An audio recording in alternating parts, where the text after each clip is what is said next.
Hello, and welcome to the next episode of The Prestige, a podcast about films, filmmaking, and film theory. Each programme will focus on a particular movie.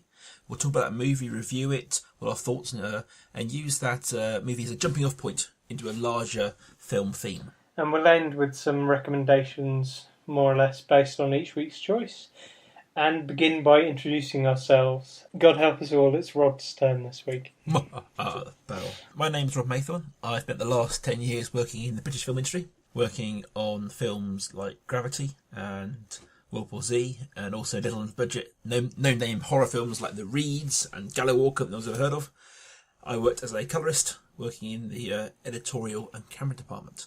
And my cohort on this filmic adventure is Dr. Sam Knowles. Not only my oldest friend, but also a published author in English. He lectures English. He has a master's and a PhD in English. He knows all the big words about all the big theories that makes my podcast, more than just a film review show. So, this week, our film was The Monuments Men, which was chosen by me. It's a film released I don't know when exactly, but sometime at the beginning of last year, 2014. Yep. And it features the escapades of a group of men who are too old or incapacitated in some other way to have joined the war, the Second World War, and have been drafted to form a renegade battalion of art gatherers.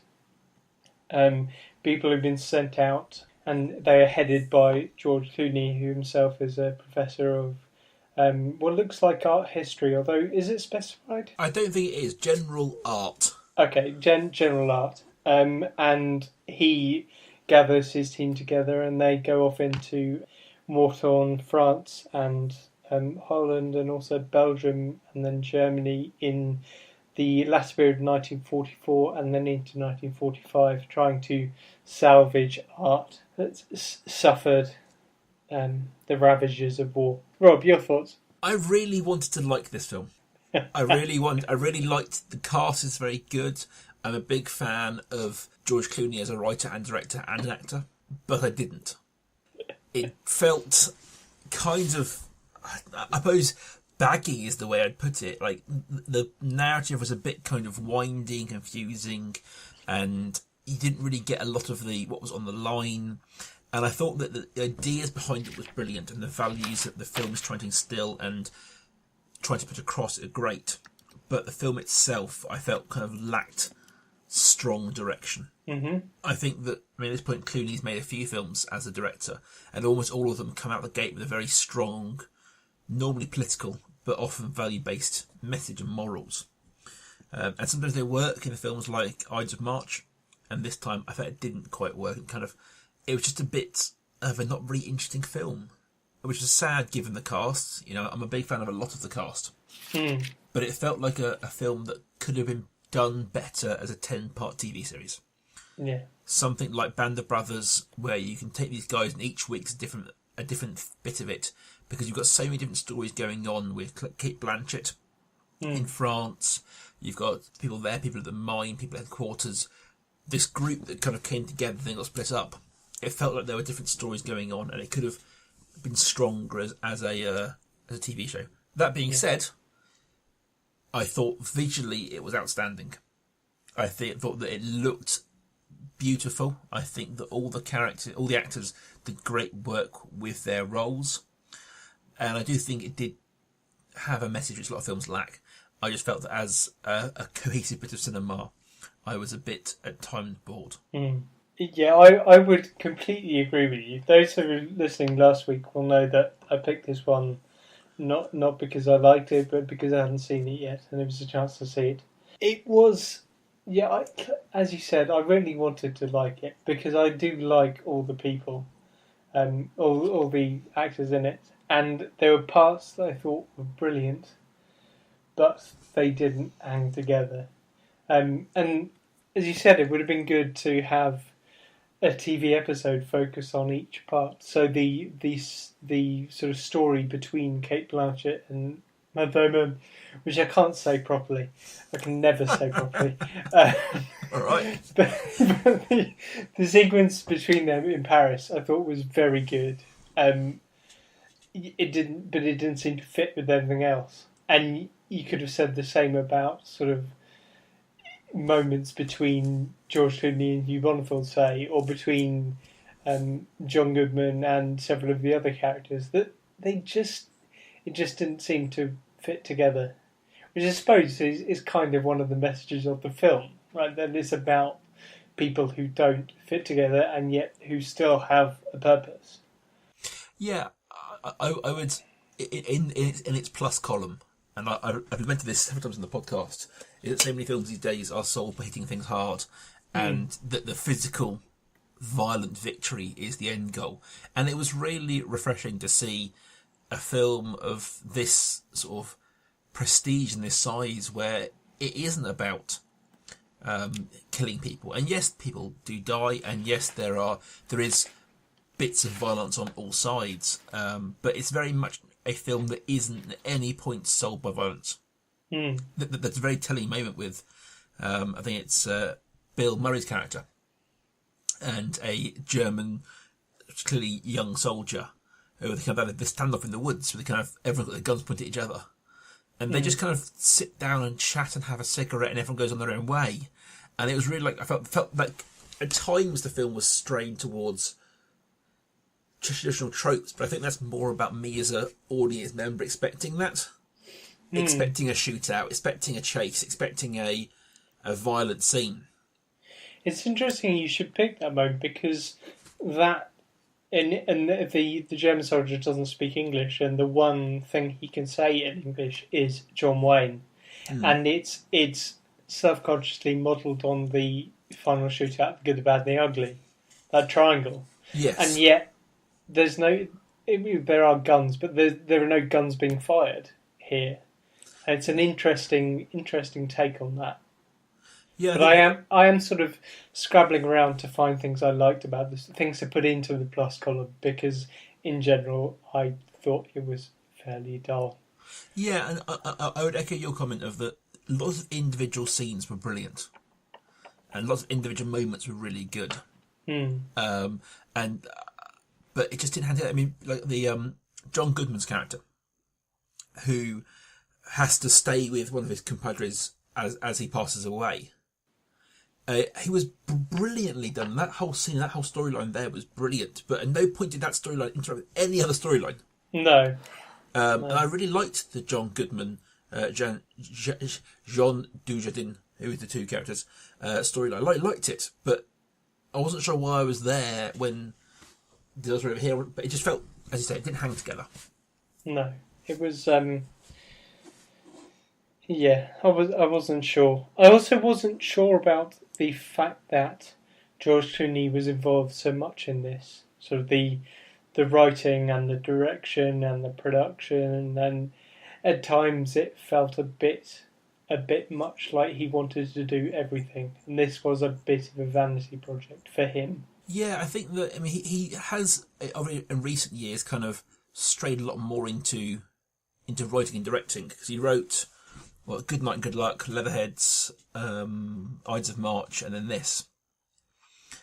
And he directed, I think, one film before that, called Confessions of a Dangerous Mind. So he is of late straying more into it, and they almost all the jobs are passion projects. I mean, you've got they all seem to be sort of historical or political, or both. And I think it does feel like very much like his baby that he's putting on the screen. I think though a comparison is with something like Argo, where that was obviously written and directed and acted by a single figure, but it was so much more successful. It felt the passion felt there, whereas this felt a bit misplaced. Yes, yeah, I think, as I was saying, when it hits, I mean, I really like Good Night and Good Luck. I really like Ides of March, but both Monuments Men and Leatherheads do sort of from the same sort of issue of just being a bit kind of he loves all these little bits of stories, but he couldn't build a proper story. Which I think is often a bit strange, because a lot of things were changed from the true story of these men and of this group. A lot of things were changed to make it into this film, which you would assume would change for sort of narrative reasons, which is why it's so surprising when the narrative doesn't kind of come together. Yeah, tell us a bit more about the story then, because it's based on a non-fiction account. It's based on a book. So I'm always a bit mistrustful of real life stories based on a book made into a film, because you've got two levels of possible changes going on there. And I must say I don't know too much about the differences between the original story and the film. I know that it was much more of a British-led operation originally, having been started way back in Libya in 1942, whereas obviously in the film it's portrayed very much as an American invention. And I think there's a whole podcast, as we've done before, on American cultural imperialism, and particularly their sort of revisionist history. So I think that there's certainly a bit of truth in the middle of it. And a lot of the sort of all the stories that happen here happen in real life, but they appear to have been sort of bounced around to fit the story, and certain characters have been downplayed. And certainly, I know that there's I can't remember his name, but there's a German who was also heavily involved, and he defied Hitler to save all these things that the Americans then come and find. So I think there's a bit of kind of that whitewashing of history. Yeah. Some of it, I'm sure, serves narrative needs. Some of it serves cultural imperialism. One thing I found was that there's this line, and there's no spoiler to say that to mention this line, because it's something that happens again and again, is someone will say, are human lives more important than art? Is what you're doing worthwhile? Is there a value to what you're doing? Yes. Because what other people are doing, but they're putting their bodies on the line for things that mean something. Does this mean something? And if that had been asked once, then I could have seen how this was a director who believed in that. I mean, I happen to believe in the worth of art objects in this case, and I would have believed that the director would agree with me. But it just felt like the director or the screenwriter was belabouring a point. And I just wonder whether George Clooney actually does believe that. Because of so much, that he was just going over it so much again and again. And maybe this is something about American imperialism, that actually there's an extent to which he was saying, yes, it's all very well and good to side with this, to agree with this principle, but maybe we should fall back on the principles of American imperialism. See, I read that a whole different way to you. Mm-hmm. I thought he was trying to make a point of art being important, but trying to apply that to film. Interesting, right? So my thinking of it was that we separate art out into two categories very often: the worthy and the unworthy. And you've got, in this case, Madonna with Child, various sort of church panels that are worthy art. But generally, we don't consider things like films, comics, books, apart from a fair few, as worthy. That's the unworthy art. And I think that I read this as Clooney saying a lot of things about modern art in a global term, rather than current sort of modern art as we know it. But that it's that art itself is transient and is worth protecting. If you see what I'm saying. And I think that's where his obsession with the past comes from, with various things. It's about preserving this modern history as well. I think that's that he touched on ideas of ownership and that sort of thing, and who owns art. And I think in the modern digital age, that becomes even more relevant and prevalent than before. I hadn't really thought about the way he might be talking about film, but you're right, he does seem to have an attitude to film as an art that he's followed through his film and his screenwriting projects as well. This is where I can claim some name-dropping film stories, in that I once did have an evening watching one of Clooney's films with George Clooney, in which we talked about film, and so I do know that the preservation of film is a thing that matters to him. film as art form and the preservation of film. Blang. Yeah, I'm well aware, but at a certain point, it's just a person you work with. Yeah. Anyway, back to us. This. Let's get away from name dropping. Yeah, it was something else I wanted to talk about, and this goes, I suppose, goes back to the idea that you brought up last week, and you mentioned the inscription on the Statue of Liberty and it being something, a founding principle for America. This idea of the poor and the weak. There was, I don't remember, you gave me the inscription last week and now I've forgotten what it was. I can't remember offhand. I had it in front of me last week. But okay, well, there's something about it. Depending on how fast you can Google, you can look it up now. And this was the same idea of taking a disparate group of stragglers who happened to be sort of weighted towards the old, although in the case of Matt Damon, it wasn't an old character. It was he had some sort of health impairment, which meant he wasn't able to fight.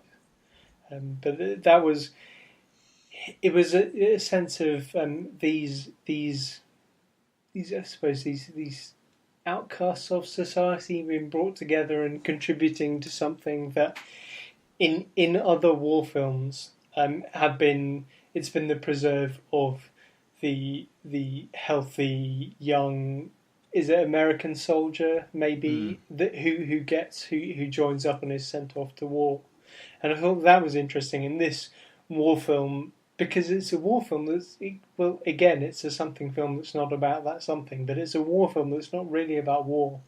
No. It's about other things. And in this war film that's not about war, you get soldiers who are not soldiers, who do not fit this stereotype. So Sam, to kick it a bit wider, what trends and themes do you think the film threw up with you? Something that I think the film did not deal with very well, and I think it's something that's interesting to think about, is the idea of having a place of belonging, and sort of owning one's own self and owning one's own home.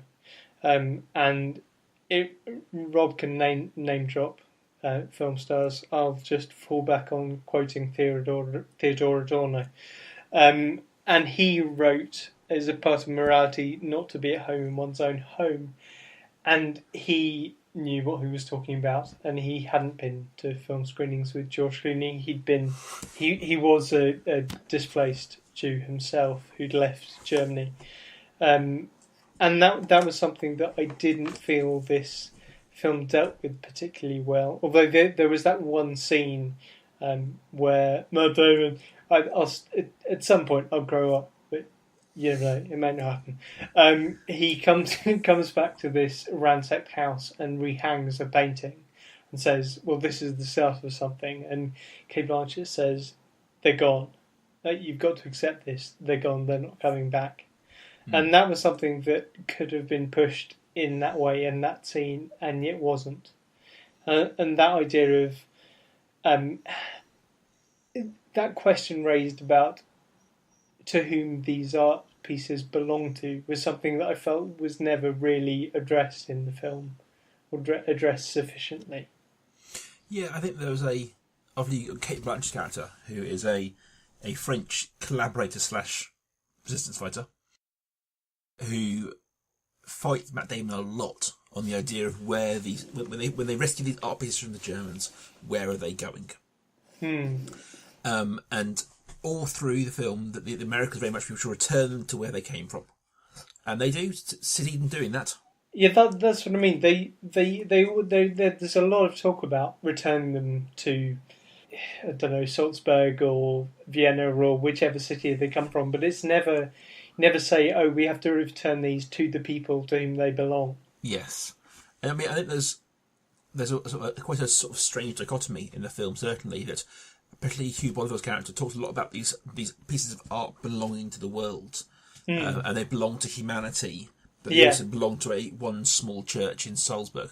So it's kind of there's a tension there, and I think that's one that museums around the world never quite managed to nail down perfectly, at least in my experience of putting something in, the New York Met makes it available to far more people around the world. But if it belongs to one German family, well, then who does it belong to? And I think that's very interesting thoughts around that, especially around in the modern day films and sort of ideas and stories of particularly with the rise, I'd say, of fans, especially in things like, to go very, very popular culture for a moment, something like Star Wars, where the fan culture around Star Wars is epic. But who do those films belong to? Do those films belong to George Lucas, who created them all? Do they belong to the directors who made them, who weren't George Lucas? Do they belong to Lucasfilm as a whole? Do they belong to Disney? Do they belong to the fans? And I think that there's some interesting ideas around sort of ownership of film, especially ownership of art, shall we say, especially now that things live digitally. That's something, as I said, that's something that I didn't feel was addressed by this film. Do you think that is something that has been successfully addressed in other films? I think no. I think the only film, this is a very strange one to throw in there, is a film called Fanboys, which was a kind of didn't go anywhere teen comedy about a kid with cancer going to try and see Phantom Menace before it was released because he was going to die before it came out. It's a straight up comedy. It hasn't got any kind of higher morals than that, but it did deal with the idea of whose films are these? Who does that belong to? Is it the fans who travelled for 4 days across America to see this film? We've broken into Lucas Ranch. Do they have the right to these films? Who do they belong to? But I don't think these questions are being asked currently, because we are in the birth of digital. Even in our lifetime, I'm 32 and Sam's 13. Sam isn't 13. Sam's 31. but really 13. Really 13. That's a long story. I'll tell you another time. But even in our lifetime, I've gone from pure analog of VHS and Betamax all the way through to having the full digital experience of Netflix and iTunes and all that sort of stuff. Yeah, I don't think there's any other generation that's got through so many formats as our generation. I mean, there are things that have come in, and things like mini discs that came in and were new and were amazing, and then suddenly they're obsolete in the space of a few years. I have a mini disc player in my lounge currently. Because I've bought a stereo in the weird time when I've managed to get a tape deck in it and the mini disc player. It was clearly bought at the right moment in technology. But I think we talk about that. There is I have Netflix account. I don't feel I own any of those films. No. But I do have some DVDs, and I own those films. Yeah. And I think there's, in this day and age, there's a lost idea about ownership of art and ownership of film, and even in traditional art forms, something like Mona Lisa, most famous picture in the world. I've never seen that in real life. It's such an anticlimax. I believe you. I can go on Google now and download a high resolution picture of it and look at it right now. So the question becomes, what is ownership of art these days? What when we talk about ownership, what do we say? Books obviously being your forte. Once the book's out there as a PDF or a Kindle or even just a Word file, is it still owned by the creator?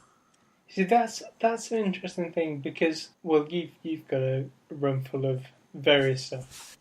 We've got a whole house full of books. Our house basically is like your library, but people will have a conversation with people fairly regularly. I mean, last had this conversation on the weekend with someone who is a very intelligent man, but he doesn't really care about books. He's got degrees coming out of his ears, and he's now a qualified doctor.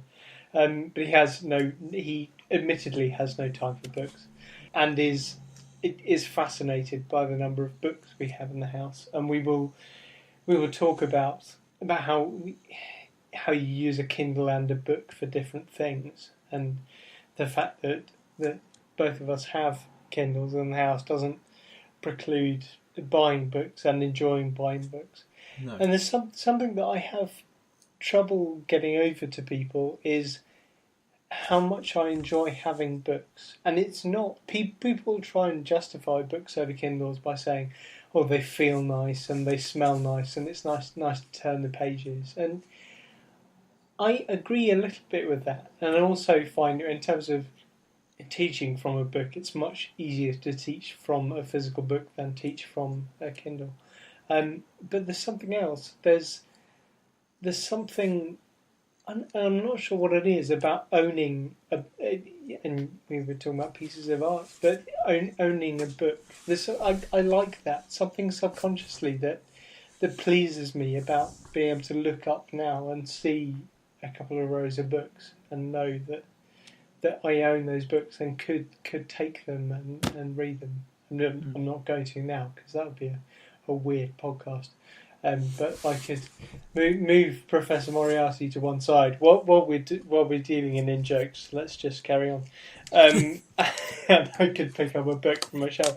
But there's some, and I'm not sure about that. I'm not sure why I feel that connection to a physical object of art, and why that's particularly important to me in what is, as you said, an increasingly digital age. I can't claim any kind of difference here in that I'm currently looking at my VHS collection, and I collect VHS. I have a VHS collection that spans a couple of shelves in front of me, and there's some actual old 8mm film at the top there. So I'm a firm believer in the collection of the physical thing, and I think that's where this links back to the idea, as I just presented in Monuments Men, is that there's a preservation to it as well. I have Netflix, let's say, worst case scenario, Netflix goes under. Of course, almost every company in the world at a certain point fades away. Be it Friendster, be it MySpace, be it Bebo, they all kind of go away eventually. Be it Napster. And at some point, Netflix will be replaced by something else. And, that there's a digital format. Whilst I love it and I enjoy the perks of a digital lifestyle, certainly, there's an inherent temporariness to digital. Especially for me to access Netflix, I am relying on A, a computer at my end, B, a working phone line, C, an account with some internet provider, and D, an account with Netflix. And Netflix, D, C, E, having that film. There's so many more steps to me getting that bit of art. Whereas if I wanted to watch Inception, I could walk 2 feet, pick it off the shelf and put it in. And that's the whole process. And I think there is something, and this is obviously going to be me justifying my VHS collection in many ways, but I think that there's something to be said for the preservation of it. Yeah, the past 5 minutes was just me trying to justify the fact that I collect books. That's fine. But I mean, in a general and true sense, I bet you can look at your shelves and see books that you cannot get on Kindle. Yeah, and I can look at my VHS here and think, the ones I keep and collect are the ones that are never going to be VHS. And then they're going to make a DVD or Blu-ray. And the 8mm films I have never even made it to VHS, let alone any further. So I think that there is a argument for the preservation of art. And I think that Clooney, whilst he's certainly laggy and loose in the narrative, is making a genuine point of that we don't know what the future's going to be. We don't know what the future's going to hold for humanity. But we do have to preserve the art of our times, of the past. There's something that should give due credit here. This is not something said by me. I watched this with my partner, who was interested at times and not interested for most of it, as I was, in fact. And she said that she thought the fundamental problem with this film is that it doesn't know what it is. There are bits of comedy and bits of drama and bits of classic war film and bits of western even. And I thought, writing down notes on it, I thought the second half was much better than the first half. And I think maybe the film takes an hour or so to work out what it is, and to work out that actually those questions that you're asking are the focus of this film and the important thing about this film. it's one of those films that dresses up a question in this form of art, and I don't think the film does enough to answer or ask it correctly. But I do think that there's a question there to be answered of what we do about art long term, and obviously it comes to a certain point, and this is entirely sort of left field comment, that we don't have enough space to keep everything. Mm-hmm. Like every year that goes by, every day that goes by, more art is made, and at what point do we stop keeping everything? And I think that this was obviously in no way addressed by the film, but I do think there's a question to be answered there around: do we just build a giant space warehouse, or what do we do? Because every year a new classic is born, and we just add that to the pile. And you're right. I mean, there was a story recently about someone. Not that this is art, but it's the same idea. Someone decided to print out Wikipedia, and it took something like. I'm not going to pick a number because I'll be an order of magnitude wrong, but there was a photo of basically a room full of books of these how many pages there were that he printed out, and that's just one website and one interesting but not particularly aesthetically valuable website. And yet, what are we going to do with things? Do we, as you said, do we keep everything? Do we catalogue everything? I think that's a place to leave it for the week. That's a great question to ask and answer. To take it even further, do you have any recommendations for films kind of along these lines? I have two recommendations this week, Mm-hmm. both along very similar lines. One of which is called The Rape of Europa. Now, The Rape of Europa is I don't know when it was out, but it was 2006. Basically, it's the documentary of this same story. So it's obviously going to be, at the same time, biased as any film is, but it isn't a narrative. It is literally a documentary of the same story about the Allies trying to minimise the Germans' plundering of works of art. I haven't seen it myself, but I come to recommend it. Secondly, there's a 2009 film called The Art of the Steal. Now, I watched this on a plane once because I was very bored and it seemed interesting. It was not in any way what I thought it was going to be. I thought it was going to be a heist movie. It isn't. I was about to say, I was tempted to go and watch it now if it's a heist movie. But it's not a heist movie, no. It's a documentary about the battle for control of a art collection. There's an infamous art collector by the name of Dr. Albert C. Barnes, who over years amassed a massive collection of modern art and some sort of things. And when he passed away, it's about the battle for control of that collection. So it says the same things about art and about who owns art and what's the point of art and that kind of thing. And so there's some interesting questions raised in it. I think with the documentary, once again, obviously they're all kind of, they don't have the same narrative heft of a nice tidy up at the end.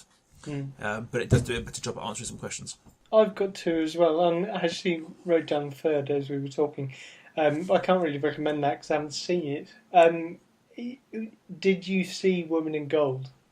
Because No. it strikes me that's asking me. Okay, well, neither of us have seen that. Fine. So maybe that's an awful recommendation. But that's also about art and ownership and Jewish identity. So the two ones, people will know that I generally have an obvious one and a not so obvious one. So the obvious one this week, in terms of sort of ensemble cast war-related films, is Inglourious Basterds. And I think we make a point of mentioning Quentin Tarantino as much as possible, but I do think Tarantino has got something right that Clooney just misses, and it's to do with that idea that this film, Monuments Men, doesn't really know what it is. And Inglourious Basterds seems to know what it is, and it's a very successful and very funny film. And the Monuments Men, you have that the scene in the mine with, I'm not going to mention his name again, but he stands on a landmine, and then they have that sort of almost slapstick like scene where they have to trying to save him, and then they have a quasi touching, genuinely touching moment, and then you have the resolution of that, and that's something, that movement from comedy into drama and back again is something that I think Quentin Tarantino has just nailed in a way that George Clooney doesn't quite. And then my second one is it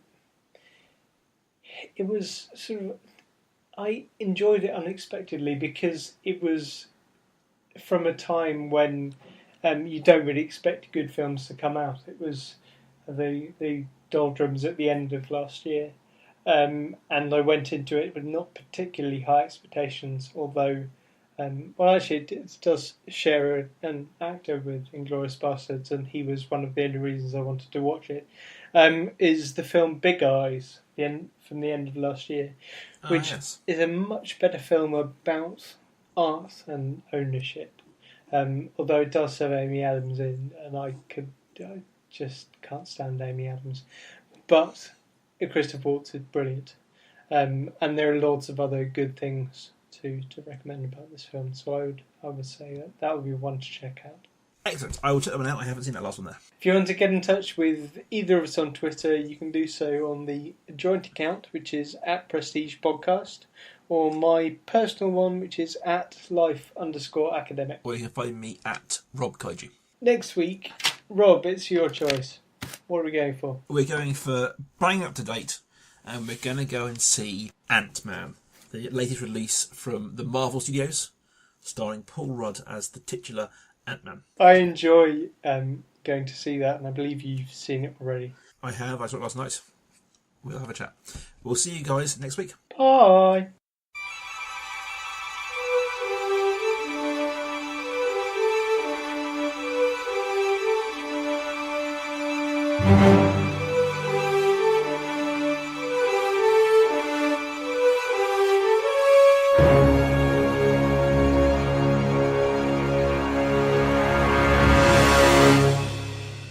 The Prestige is a Kaiju Industries production. Check out their other work at facebook.com/Kaiju Industries. Rawr! Arg.